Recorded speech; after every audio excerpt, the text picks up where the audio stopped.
Muy buenos días, señoras y señores, ¿cómo están ustedes? El domingo recién pasado tuvimos el plebiscito. No se ha hablado de otra cosa por estos días, pero queremos saber qué está en juego, de qué se trata, cuáles son los miedos, cuáles son las expectativas, cuáles son los sueños que tiene la gente sobre el resultado tan abrumante que tuvo este plebiscito el domingo recién pasado, con un casi 80% en favor del apruebo. Para esto vamos a conversar con don Gonzalo Müller Osorio, quien es abogado de la Universidad Católica y director del Centro de Políticas Públicas de la Universidad del Desarrollo. ¿Cómo estás tú, Gonzalo? Muchas gracias por recibirnos. Buen día.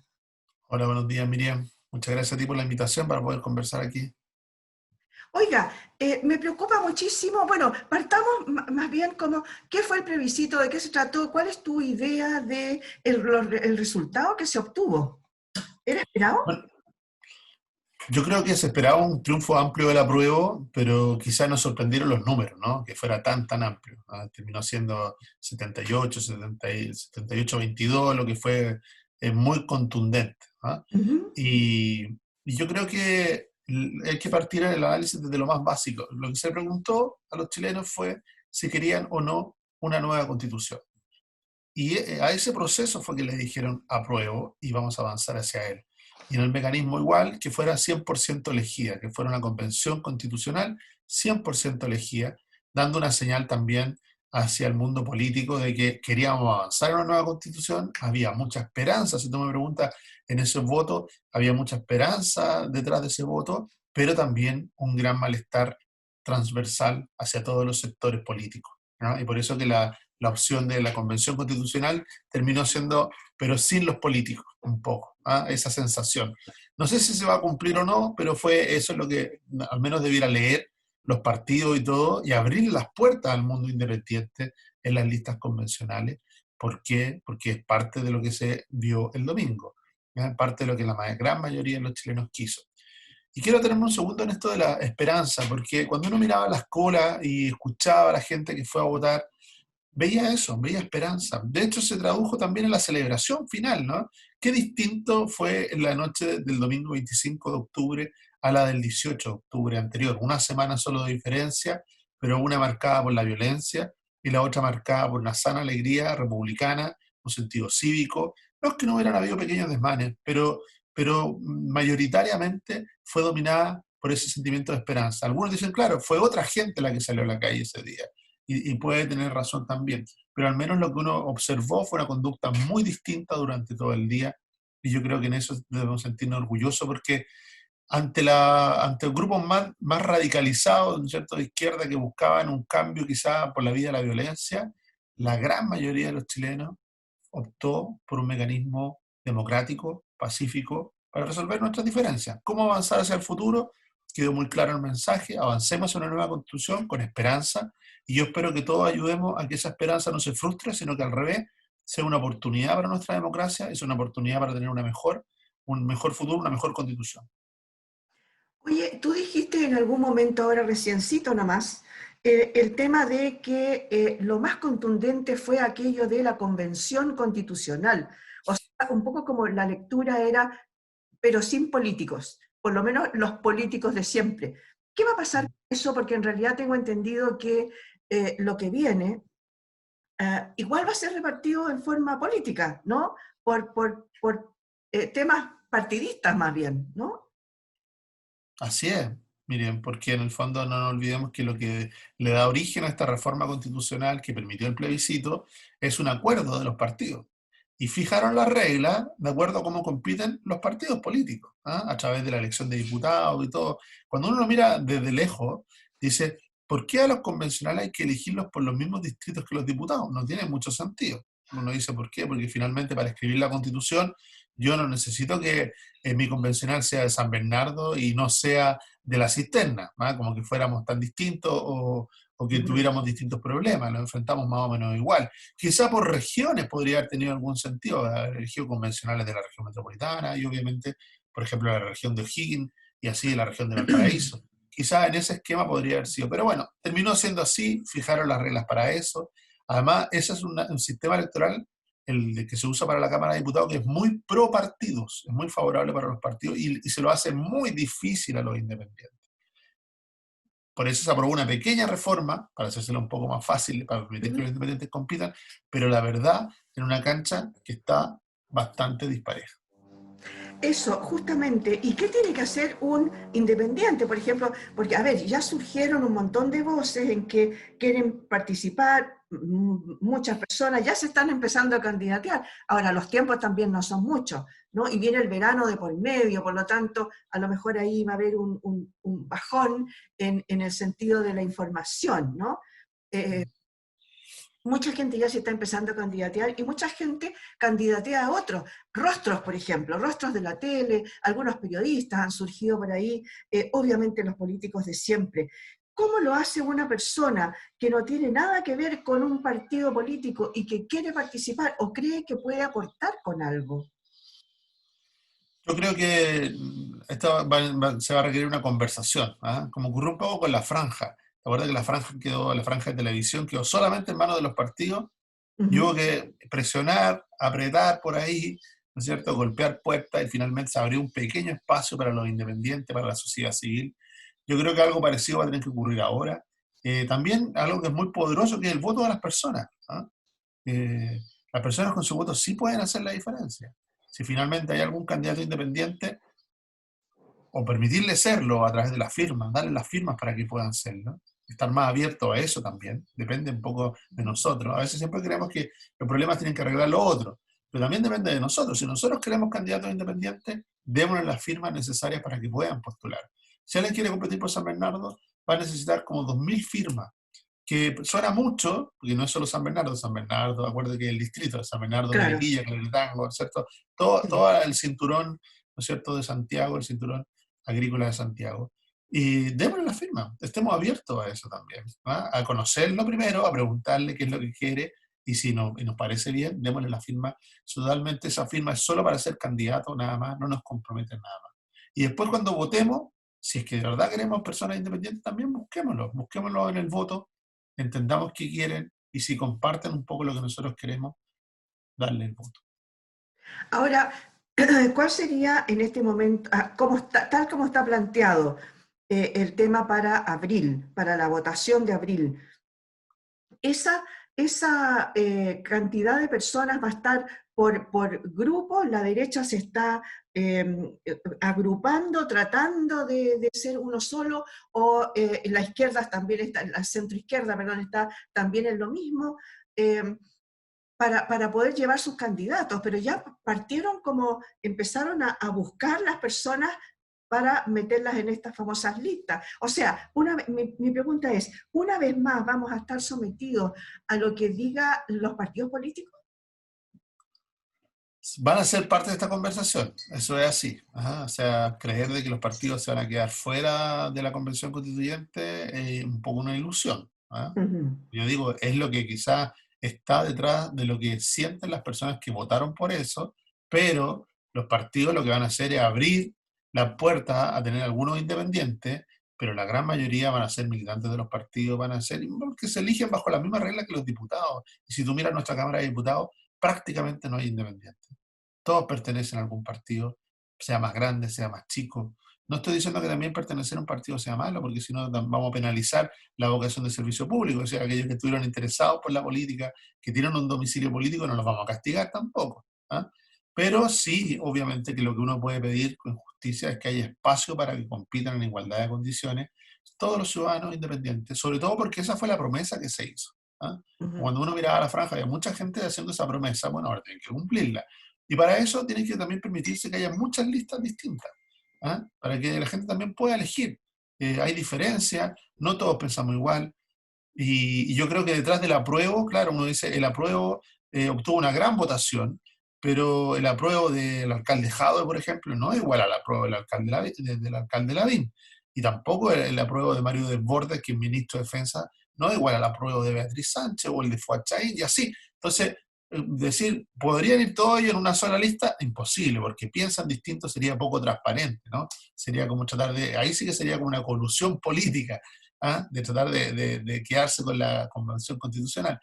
Pero obviamente que es legítimo que ellos formen sus propias listas y de alguna manera promuevan a las personas que piensan parecido o que quieren cosas parecidas para Chile. Porque no olvidemos una cosa, la convención lo que va a hacer es que a veces en algunos temas, por ejemplo en salud, vamos a estar de acuerdo tú y yo, Miriam. Y de repente en educación tú vas a estar de acuerdo con otro. Y a veces en defensa vamos a volver a estar de acuerdo los dos. Y así va a ser.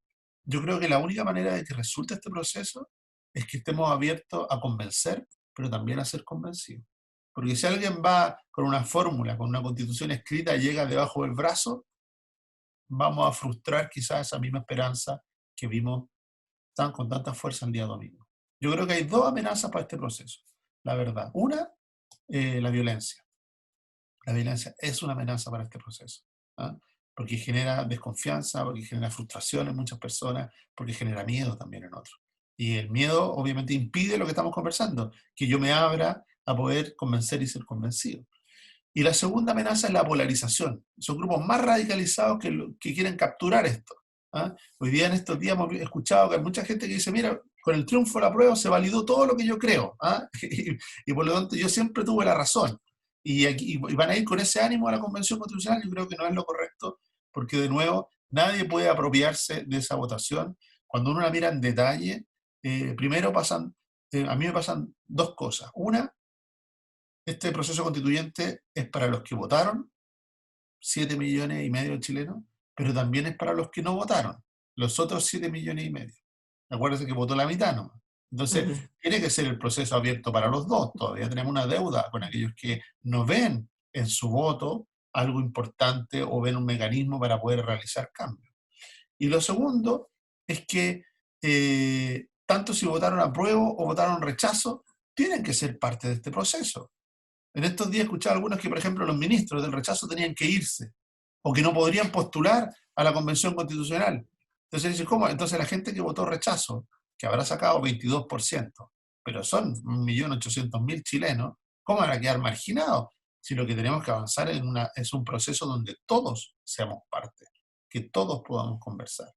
Si finalmente también detrás de la gente que votó rechazo hay mucha gente, y que así lo decía, que quiere hacer cambio, pero los quería hacer en el Congreso. La gran mayoría dijo no, que no fueran al Congreso, que fueran un órgano especial, y además que fuera un órgano especial 100% elegido para esto. Eso fue lo que dijo la gran mayoría. Y los otros tendrán que sumarse a ese proceso, los que no votaron y los que votaron rechazo.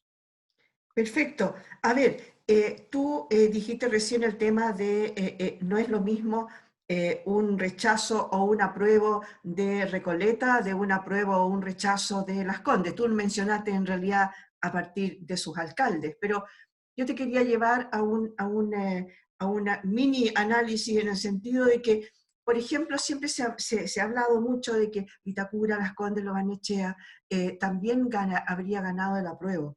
Perdón, el rechazo, ahí habría ganado el rechazo. Pero hay que tomar en cuenta también que casi un 40% de personas de esa comuna manifestaron el apruebo. Veamos la tortilla al revés, digamos. Yo Entonces, creo que eso es así. Yo creo que eso es así. Yo por lo menos no creo en la lucha de clase. ¿Ah? Yo creo que la lucha de clase, en el sentido de que esto es una lucha entre pobres contra ricos, o entre clase alta contra clase baja, entre la defensa de intereses, yo creo que es una mirada muy pequeña, muy reduccionista, y como que uno pensara de acuerdo a la plata que tiene en el bolsillo. O sea, si uno tiene mucha plata, piensa de una manera; si tiene poca plata, piensa de otra. Y yo creo que eso no es así. Por lo menos no una mirada cristiana tampoco respecto de cómo las personas. Hay personas que pueden tener un muy buen pasar y ser muy solidarios, y hay personas que pueden tener muchas limitaciones y no ser nada solidarios, ¿ah? Entonces, eso depende del corazón de cada uno y de la mirada. Y de nuevo, ese plantear de que como que hubiera un sector oriente, ¿no es cierto?, de los privilegios y el resto del país, me parece una mirada que no tiene que ver con lo que vivimos el domingo, que era una señal de esperanza. ¿Y por qué lo digo? Porque además, en ese mismo sector oriente, un 40%, casi la mitad, votó por el apruebo. Es decir, son personas que viven en las mismas, tienen las mismas capacidades económicas y piensan distinto. Y así también hay personas que quizás incluso en las comunas más pobres de nuestro país, un 10 o un 15%, que pensaba que el rechazo. Entonces, y a mí no me gusta prejugar que uno piensa que esa persona que vive, ¿no es cierto?, en La Pintana, votó pensando solo en su billetera o que la persona que votó en Vitacura pensó pensando solo en su billetera.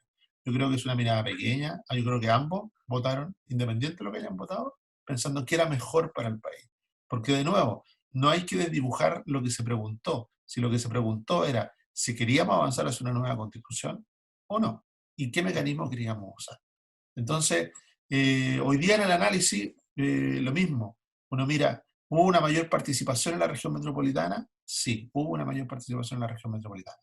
Pero a nivel país se produjo un efecto inverso. En regiones, algunas regiones bajó la participación.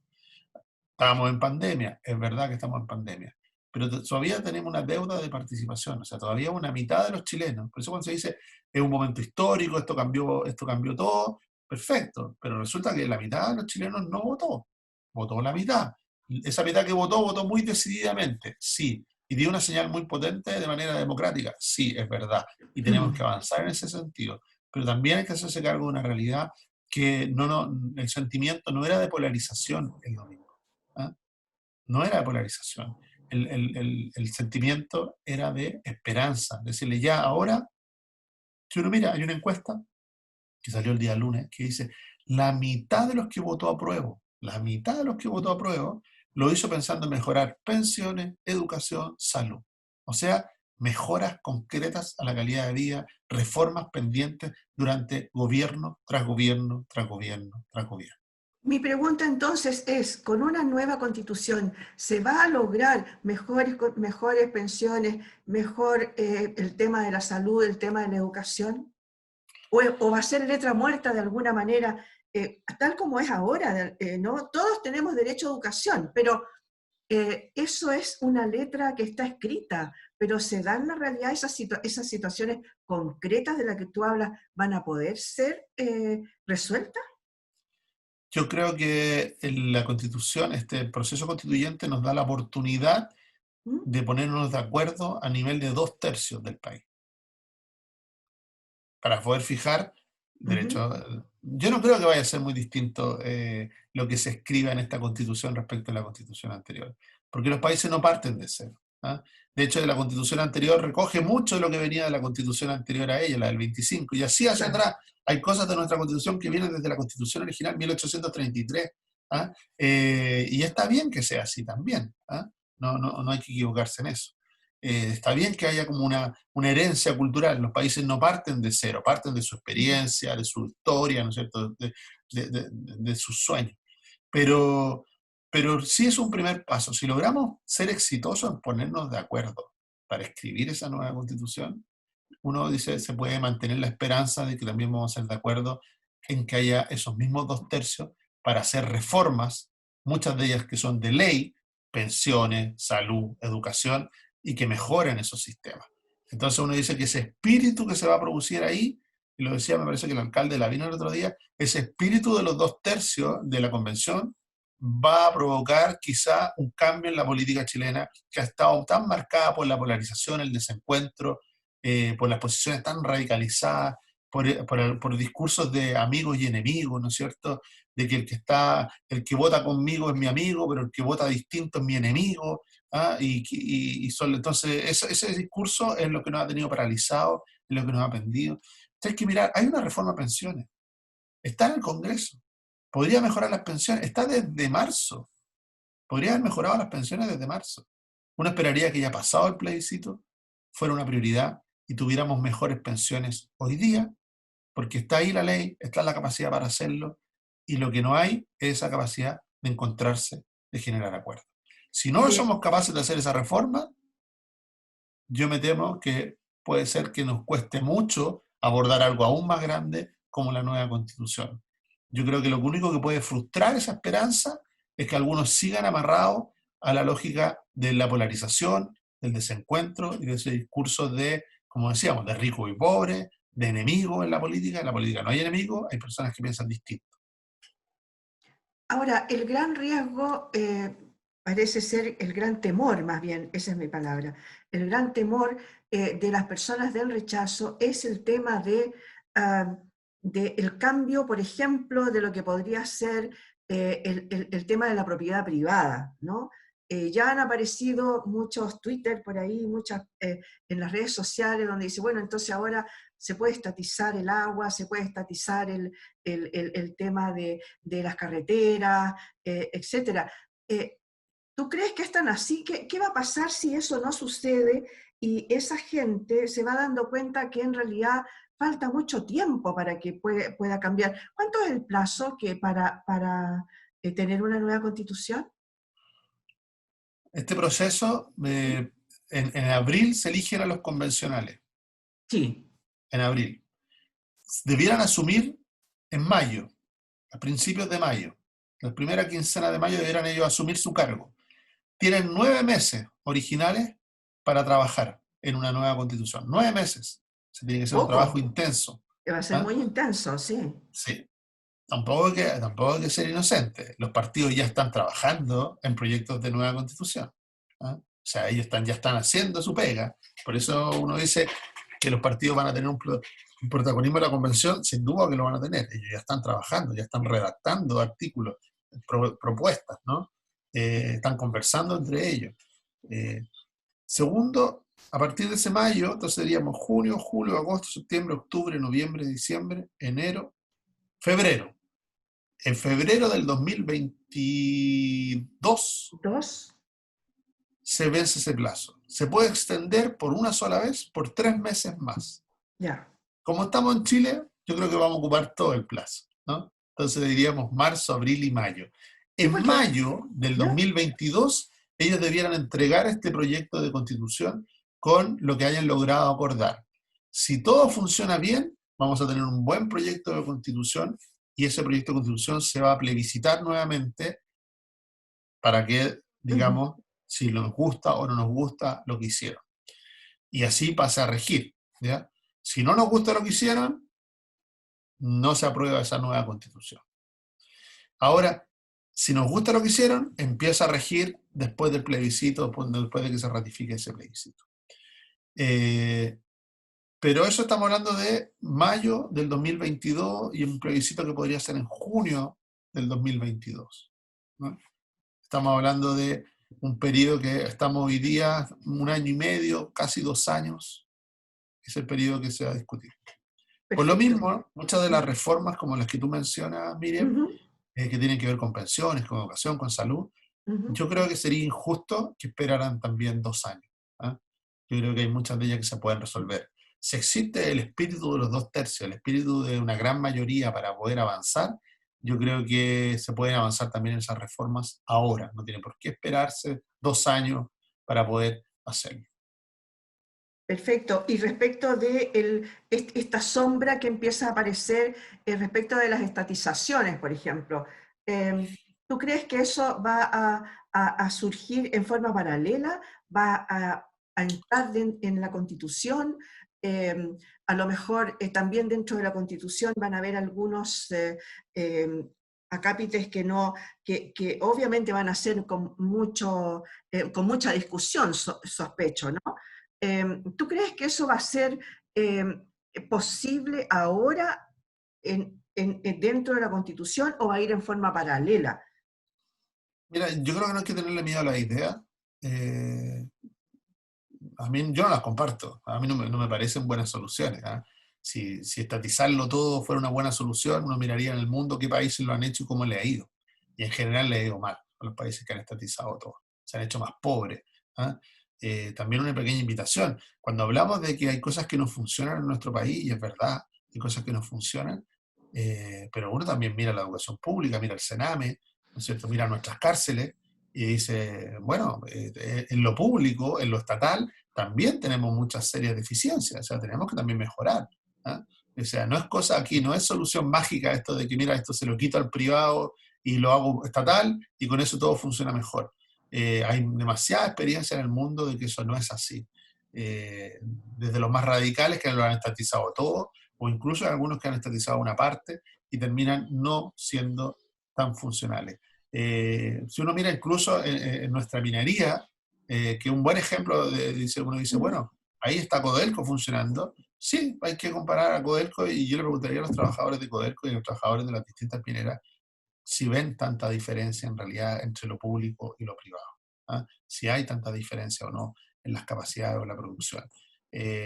Cuando uno conoce los escándalos que hemos conocido en Codelco, bueno, también uno dice, bueno, en lo privado también hay otro tipo de mecanismos de corrupción y cosas así que a veces también ocurren en lo privado. Entonces, ni lo privado ni lo público pasan a ser buenos per se. ¿Ah? Uno siempre tiene que decir que necesitamos buenos mecanismos, buenas herramientas. Y de nuevo, quizá una visión menos ideológica. Aquí ni estatizarlo todo es la solución, ni privatizarlo todo es la solución. Vamos a tener que ir diciendo qué cosas son prioritarias para nosotros, qué cosas queremos mantener dentro del ámbito estatal, qué cosas en realidad nos da lo mismo que lo hagan los privados mientras lo hagan bien. No nos olvidemos que incluso en las carreteras, ¿no es cierto?, que muchas veces reclamos con los TAC y todo, uno se olvida de que la carretera hace lo que el Estado le dice que haga. ¿Ah? Es el Estado el que le dice lo que tiene que hacer, cuánto cobra, cómo cobra, y por lo tanto hay que fijarse bien de que el Estado haga su pega y que esos cobros y la mantención y la seguridad sea la correcta, sea lo que los ciudadanos necesitan. Lo que ha fallado a veces es el rol del Estado, en mi opinión, mucho más que el rol de lo privado. Pero lo mismo, hay un elemento que a mí me importa que tiene que ver con los principios de una nueva constitución. Esta constitución, la constitución actual, se dice, está bajo el principio de subsidiariedad, ¿ah? Sí. Y eso hace que todo sea privado. Y entonces ahora tenemos que pasar a un Estado social, ¿ah? Porque ya la palabra socialismo ya no la usa nadie. Entonces, es un Estado social de derechos, se dice. Ah, perfecto, pasamos a un Estado social de derechos. Pero resulta que no es necesario arrancar algo para poner algo nuevo. Yo creo que es una posición, de nuevo, extrema y polarizada. Y vamos a tener que aprender muchas veces que en la Constitución van a haber más de una mirada respecto de la realidad. Y van a tener que coexistir dos miradas. Y yo creo que son perfectamente complementarios el Estado social de derecho, o sea, tener más derechos garantizados, y el Ujú. principio de subsidiariedad. Porque el principio de subsidiariedad protege a la ciudadanía, la protege del abuso estatal. ¿Ah? Y por lo tanto la sociedad también necesita eso. Lo que pasa es que como en nuestro país hemos tenido de alguna manera contenido al Estado mucho tiempo, quizás no valoramos tanto esa protección. Pero quizás con un simple ejemplo la gente va a entender. Lo que evita que el jefe de Estado, que el presidente de la República, en este caso el presidente Sebastián Piñera, no tome el teléfono, llame al rector de la Universidad de Chile, le diga, ¿sabe qué, rector? Mañana desocúpeme su oficina, usted se va mañana. ¿Por qué no lo puede hacer el presidente de la República si es el jefe del Estado? ¿Y no puede sacar a un rector de una universidad estatal? ¿Sabes tú por qué no lo puede hacer, Miriam? Por el principio de subsidiariedad, que es el que garantiza autonomía a la Universidad de Chile, a todas las universidades, a todos los grupos intermedios. Y es por eso que el presidente no puede llamar a una entidad estatal y pedirle a un ministro de la Corte de Apelaciones que deje su puesto, tampoco. Independencia de los poderes. Hay ciertos principios que están en la Constitución que son importantes porque garantizan no solamente el buen funcionamiento del Estado, sino también una sociedad libre. Perfecto. Oiga, para ir terminando, ¿usted cree, tienes una mirada esperanzadora con respecto de la violencia y aquella polarización de la que bueno, que viene hace mucho rato en realidad acá en Chile? Yo creo que el domingo la esperanza que vimos en la calle, la esperanza que vimos a la gente votando, fue una derrota de la violencia y de la polarización. Incluso, como decía, la manera de celebrar es una derrota de la violencia y de la polarización. ¿Ah? Nadie le fue a gritar en la cara a otro su triunfo. ¿Por qué? Porque es un triunfo de todos. ¿Ah? Era haber tomado una decisión como país, de manera amplia, rotunda, categórica. ¿Ah? Y entonces ahora hay que evitar de que aquellos que, hay algunos que ni siquiera estuvieron para el acuerdo, no querían que hubiera plebiscito, que querían que hubiera de alguna manera una caída del gobierno, Mm. que hubiera otro tipo de mecanismo, ¿no es cierto?, que querían hacerse imponer por la fuerza, ahora lo que dicen es que esta victoria significa una derrota para el gobierno. No estaba eso puesto, de hecho había muchos ministros que votaron por el apruebo. En mi opinión personal, yo creo que el presidente de Piñera también votó apruebo, y por lo mismo sería raro que él hubiera votado contra una derrota contra sí mismo. ¿Ah? Claro. Sino que votaron respondiendo de nuevo a la pregunta que se le hizo. ¿Quieren avanzar hacia una nueva constitución o no? Y lo contestaron de buena fe, como lo hicieron yo creo que millones de chilenos. Hacerlo de buena fe. Eso es lo que me están invitando y con esperanza dijeron, sí, apruebo, vamos hacia una nueva constitución. Oye, y ahora sí que la última pregunta. ¿Tú crees que una vez que ya se establece este organismo constitucional, ¿cómo va a ser el mecanismo? Bueno, tendrán que inventarlo ellos, este procedimiento, ¿no?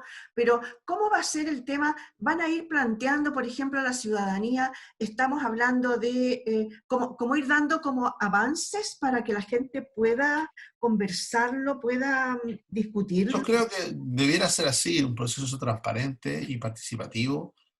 Quizá no va a ser algo que como un reality, ¿no? Mm. No va a ser algo que veamos minuto a minuto, pero sí en la medida que haya algún proyecto antes de votarse debiera ser conocido y transmitido. Y va a ser un poco eso. Yo veía una entrevista que le hicieron, justamente estaba el alcalde Jado y el alcalde Lavín ese domingo en la noche, y les preguntaron, bueno, en aborto, ¿qué va a pasar en la Constitución en el aborto? ¿Se va a proteger la vida del que está por nacer o no? Y el alcalde Lavín dijo que sí, que había que proteger la vida que estaba por nacer y que él iba a conservar la actual ley de aborto de 3 causales, pero con protección del derecho a la vida del que está por nacer. Y el alcalde Jado dijo no, que prefería que hubiera aborto libre y por lo tanto que no estuviera en la Constitución el derecho a la vida del que está por nacer. Entonces, de a poco se van a ir sincerando esas posiciones. ¿Ah? Y vamos a ir conociéndolas, y vamos a ir comparándolas, vamos a ir debatiendo todos nosotros y formando mayoría, acuerdos para ver qué es lo que va a la nueva constitución y qué es lo que no va.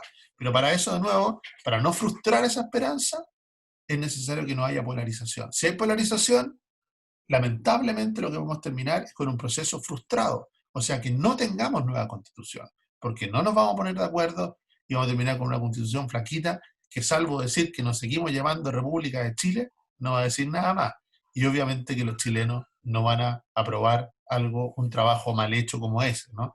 Lo que van a aprobar y lo que van a esperar es de que este proceso sea exitoso y que tengamos una constitución.